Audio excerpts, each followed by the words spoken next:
Hi everyone. So I've been thinking about this project. So I have a Stanley 78 rebate plane or rabbet plane. I think in US they call it rabbet plane. So I have been like I just find it comfortable to call it rebate plane. But anyways, so I had this. It makes very good rebates, but well, I when I bought it, like it didn't have the fence. So at one point of time, I was playing around like to I saw some YouTube video how to on ideas how to make a fence. So I made one for myself. So this is basically like I found a bolt that fits into that groove. So here, so this is the fence, and then I attach some like these thumb nuts. Not sure how much of it is visible. So these thumb nuts, I loosen that. It has washers. So now this is the fence. I have done like this. It does work.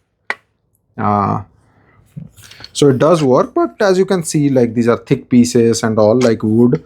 So not always the most convenient. Like it was good to get it working. But then what I did was that I also invested in one more rebate plane because these are essential tools. One, like you may say that I have a combination plane, so why would I get this? Yes, combination plane can do rebates, but to be frank, this is a dedicated plane, and I don't know the exact reason. I won't be able to explain, but this does make very good rebates. Like it's so comfortable to do. So what I'm yeah, so I invested in another rebate plane with a fence. So that is actually a record variant. I can show that quickly. So this is the other one. This is more or less the same, like similar, very similar. But I find this slightly better built. So it has the fence and it has like two rods instead of one on the Stanley. So I think that will make it like that does make it a little bit better. And then everything else is more or less the same. The fence has a wooden post which I like, hardwood. So what happened there? I think it needs some oil. You can see like there was one screw missing, so I found a good size like a what do you call thumb nut, wing nut that fits. So I'll just use that. What happened there? This is stuck. I haven't used this like in some time now, so maybe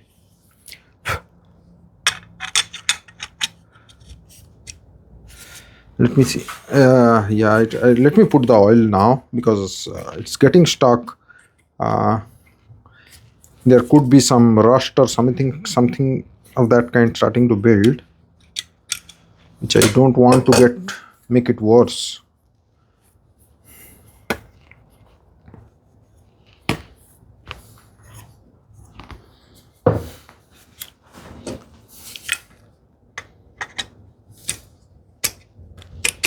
Yeah, now it is moving freely.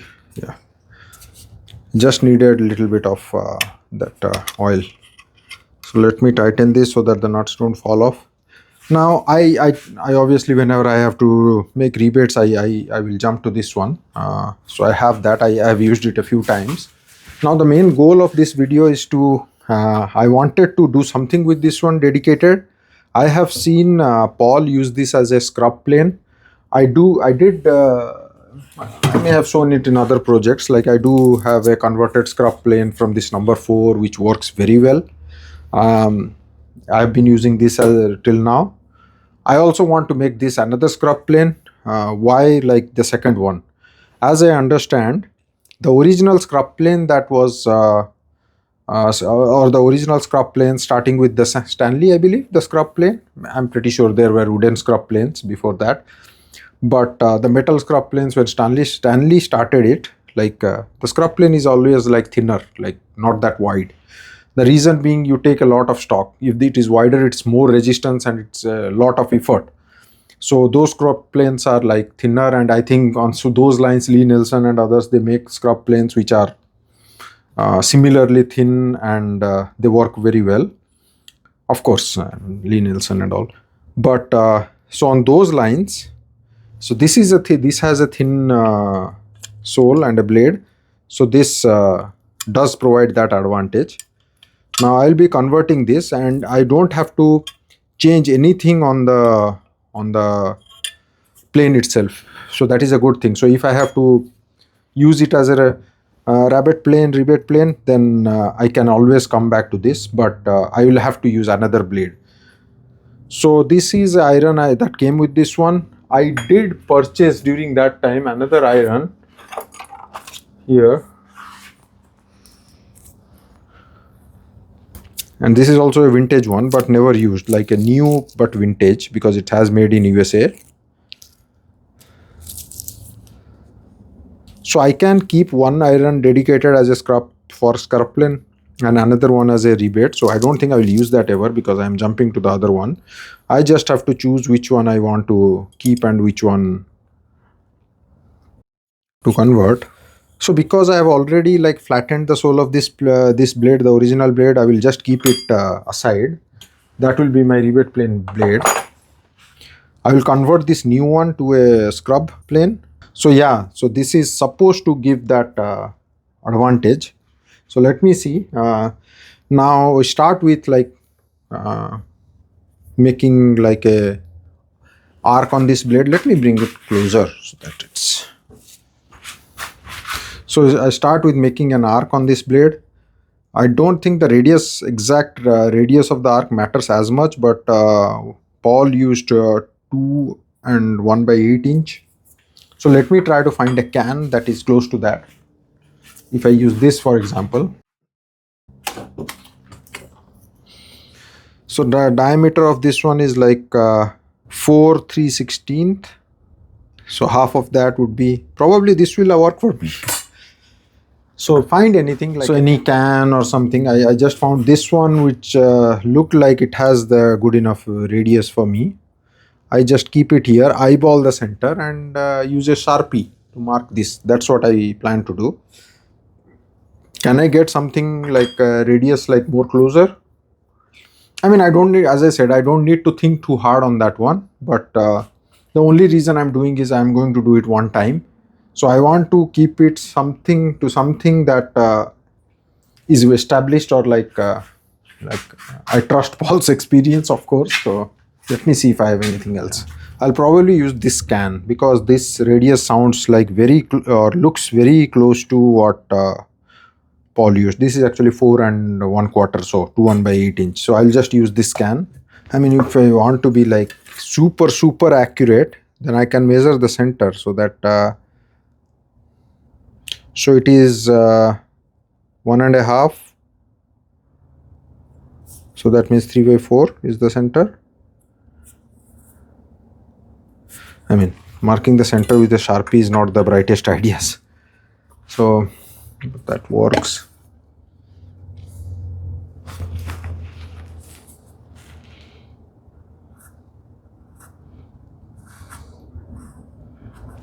I actually like colored the full part so that it's more visible what I've done. So now of course, like, you can spend time to do it on a sandpaper by hand, and if you have to do that, that's very much possible. I have done that for some restoration. It will take a long time and elbow grease, but maybe start with a very low grit, like maybe 40 grit or something. Those belt sander papers, they won't tear, and those are probably good. Take it. So I had invested in a grinder, bench grinder. So I'll just use that, because I do some plane restoration and all sometimes for me, and I just found that that's easier. So I did that. So I'll set up that, and I'll just use it to grind. And I also have a CBN wheel on the grinder. Those are not necessary, but it does help. Now use all the protection and everything that needed. I'm just using eye protection, respirators and all.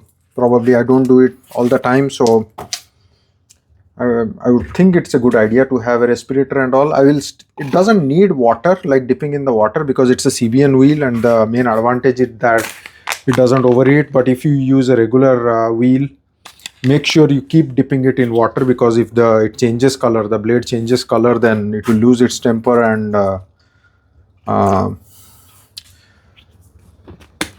it will be soft, and it may waste the blade unless you go and reharden it. So this thing doesn't require as much, but I still keep a bowl of water, and the thinner points, the edges, are the ones that usually have a high chance of overheating. So I will first like grind off that, directly make the edges blunt to that arc.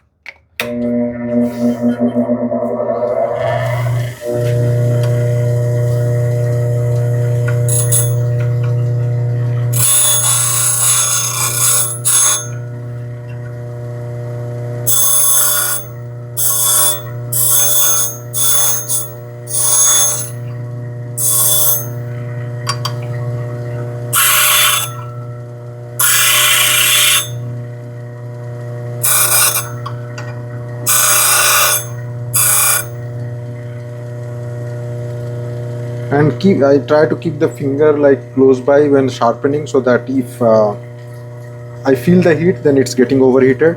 So right now I don't feel it at all.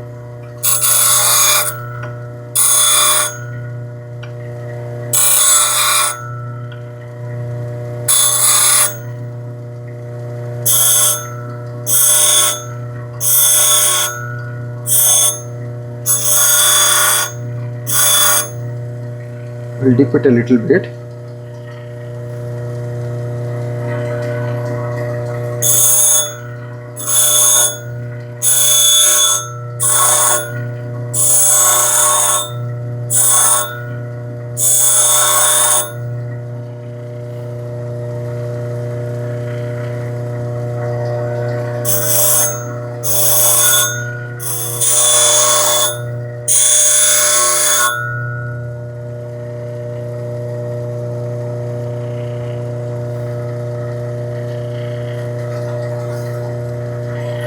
So this is what I did.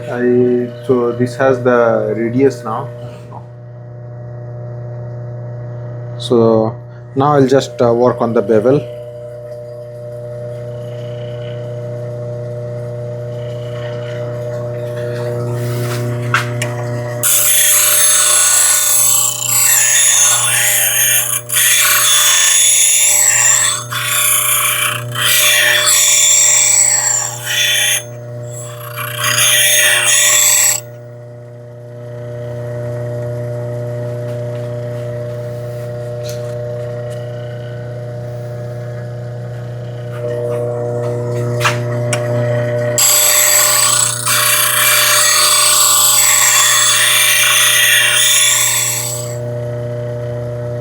This is the advantage of a CBN wheel. Like, see, it's not heated at all. It's like it dissipates the heat.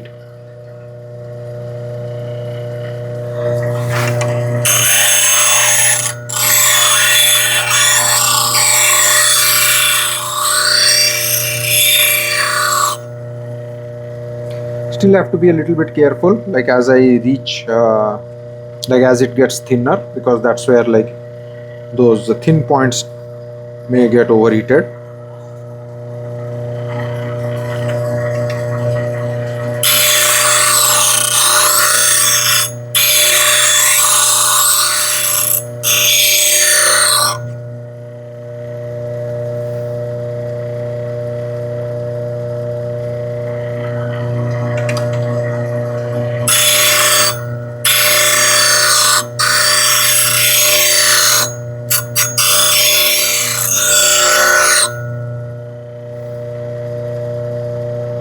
Little bit more, I can still see like the front side.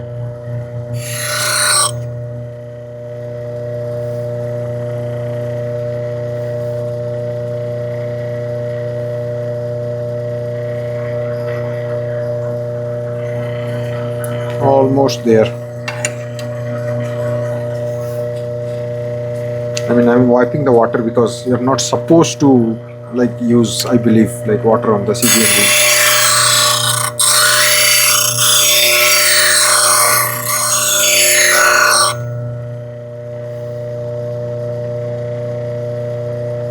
I believe I am at the edge. So sometimes if you are using a regular grinder, probably like as soon as you feel like you are near the edge, maybe a good idea to go to the stone at that point. because the thinner it gets, the more likely it's going to overheat. CVN wheel, I'm hoping I can take a chance.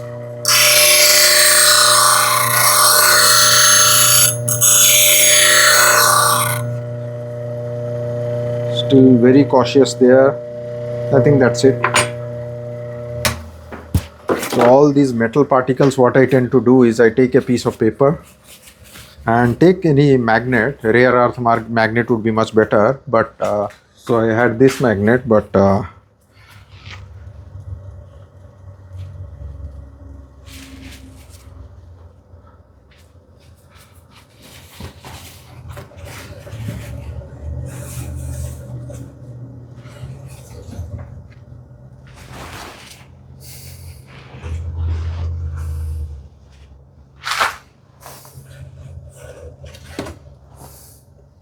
this is what I meant. So I can just wrap this towel around that and throw it in the bin. So if I have a smaller magnet, which I'm not able to find right now, that will make it easier. Now we go to the next part, which is our regular thing that we do with sharpening. I'll go to my sharpening stones.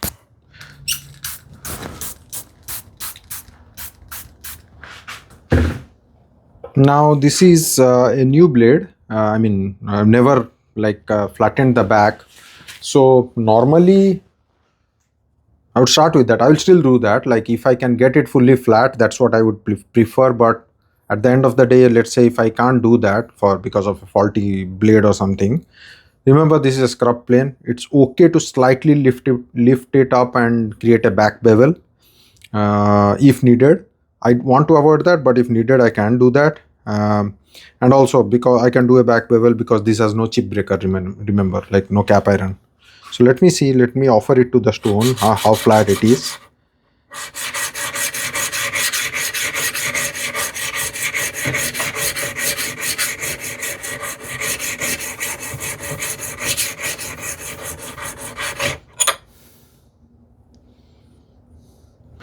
See, like it's hitting here, but I believe it's not hitting here, so I'll go for a little bit longer. And if needed, actually I have like the cheap cheaper stones, like $15 for, I think maybe $10 for 3 pieces. They actually work pretty good. Like the other ones are DMT, but I will use the coarse grit from here. So let's see.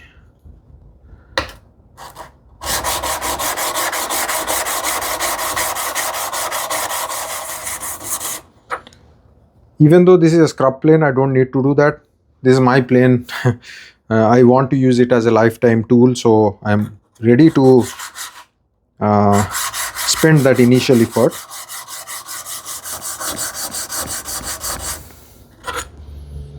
See, I'm already getting there. Like now it's almost like 1/3 way here. This is creeping up to the edge, this portion. Let's see. I'm pretty sure if I go to a sandpaper, it would be quicker. But that's also one of the reasons why I invested in these cheaper diamond plates, to see like how they last, so that my next investment, if they are good enough, could be on this. But also like to do this restoration and that kind of work. I'm getting there.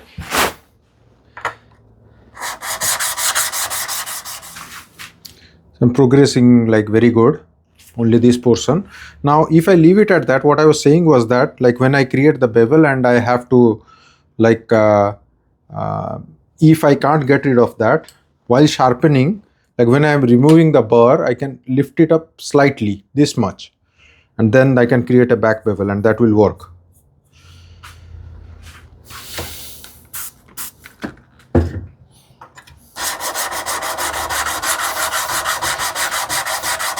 This is something I've been like eyeing to create since like many months now. I'm working on another project, so just taking a break. So I thought I could do this. Now, if you go to the Stanley scrub planes, they're good, very good, no doubt about that. but they're very expensive, by the way. Why? Because there are just very few of them, and they're in the hands of all the collectors. So that's the reason. And why there are very few? Because as I understand, when Stanley made those, um, around that time it was that industrial thing and all, and I believe the power tools or something, they came up, and that never succeeded. So there were not many manufactured, those scruff planes. Why would someone use when you have like power tools? And all? There was like a power tool boom started. So that is why it's,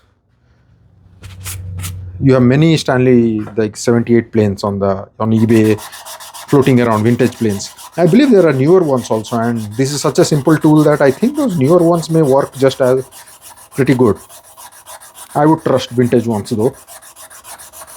They knew what they were doing, unless like it's a premium maker. I think I am fully down, so I will just do a little bit more, and then I will go to my good diamond plates. This is just, I'm doing it once in my lifetime probably. So on this blade, so didn't take me long, barely 15 minutes, 10 minutes maybe. That's it. I'll stop right there. Clean this up. I could do a whole thing on these plates, but this is my backup. I tend to go back to my DMT diamond plates. I mean, because I have been using these for a long time now. Long time meaning like 2 years. So obviously they are, they do like, the grit becomes finer and finer.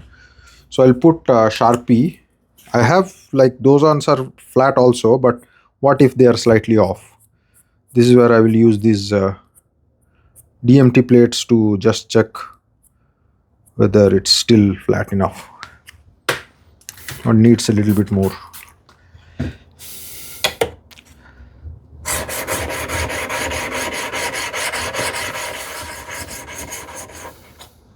Yeah, this is flat, so I don't need to do anything more. I'll just use the finer grit.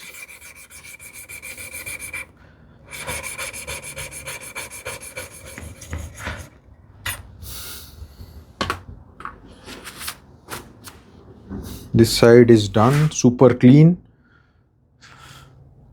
Sorry, completely flattened, didn't take me long at all. Now I'll work on the bevel. Now the fastest way, if you have the experience, is to Paul does a figure 8. I cannot do that. So for me, the easier way is doing this motion, which I do for my gouge also. So feel for the bevel.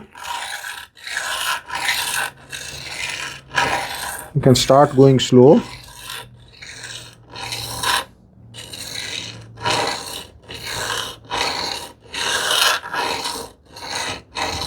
Trying to build my muscle memory and all. Still, even though I have got somewhat confident with my freehand sharpening skills, I put a Sharpie to see like where this is hitting.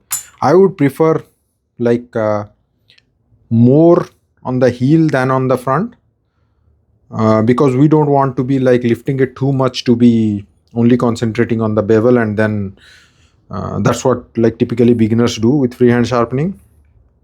But I want to overall go like cover the whole bevel. That's what I meant.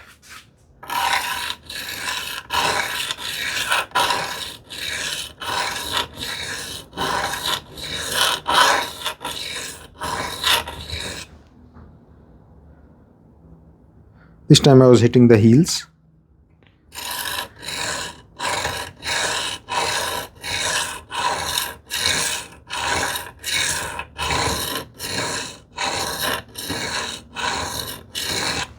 By the way, no, I was not hitting the heels. I was hitting both.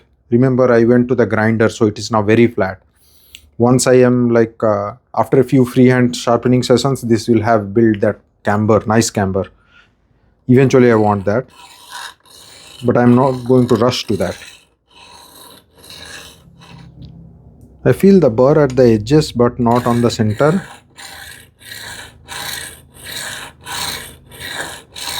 Yeah, now it's I can feel the burr. You can go to the next. And remember, it's a scrub plane, so it doesn't like need to be like super sharp, or like we want to be sincere, but this is like I can do this way also, like in sections. I'm doing this but then going multiple instead of doing this. So there is no one right way, I believe.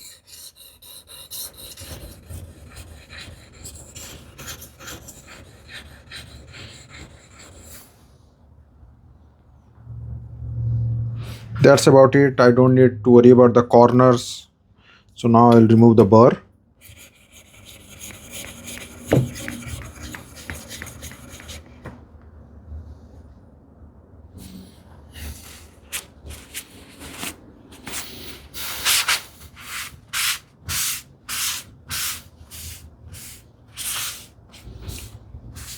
Now again, this being a scrub plane, technically you don't need to take it to the strop, because like it does lose that super fine sharpness pretty quickly. But I want to keep that as a process, so I always take it to the strop whenever I go.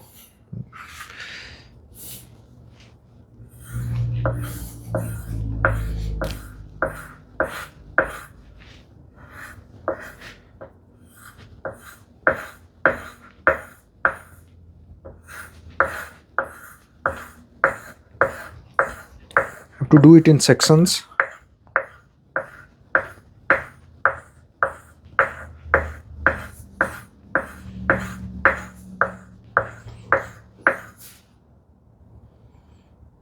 You can see the wire burr coming out. Not sure if it is visible, this one. So it's getting like supercharged up, definitely.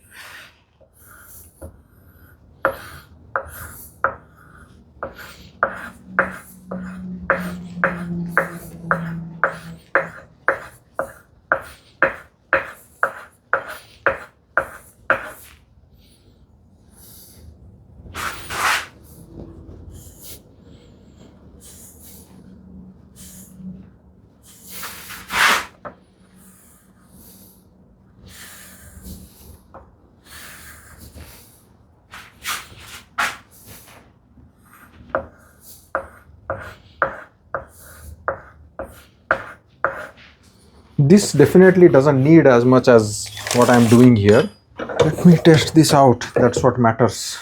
This is a bevel down plane.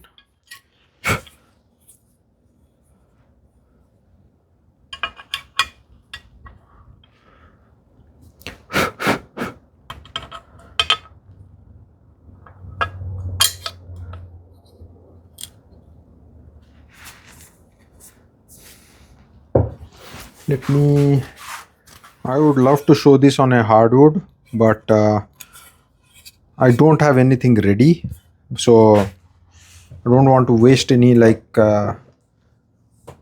hardwood as of now. Like I cannot find, so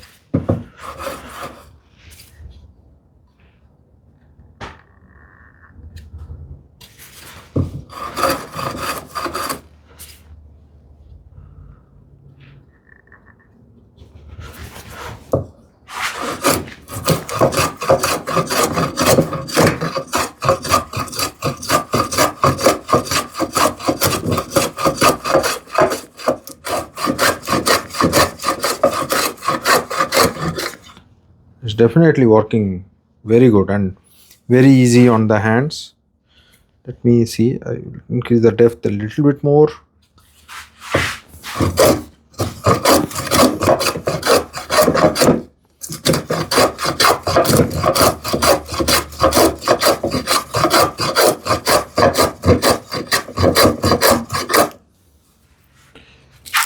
Very nice.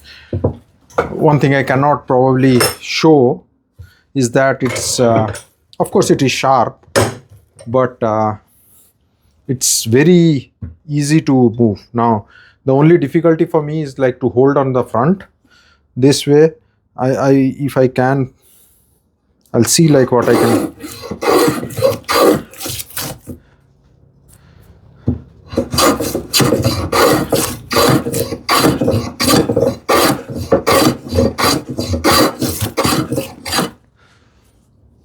Yeah, I'm eager to try this. Rough dimensioning and all, this is going to take it down super quick. Again, I can hold this way because, so what I meant to say was,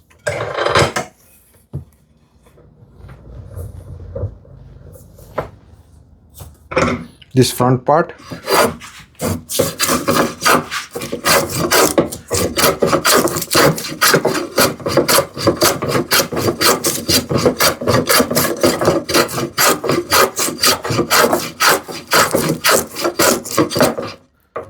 it's taking it down rapidly.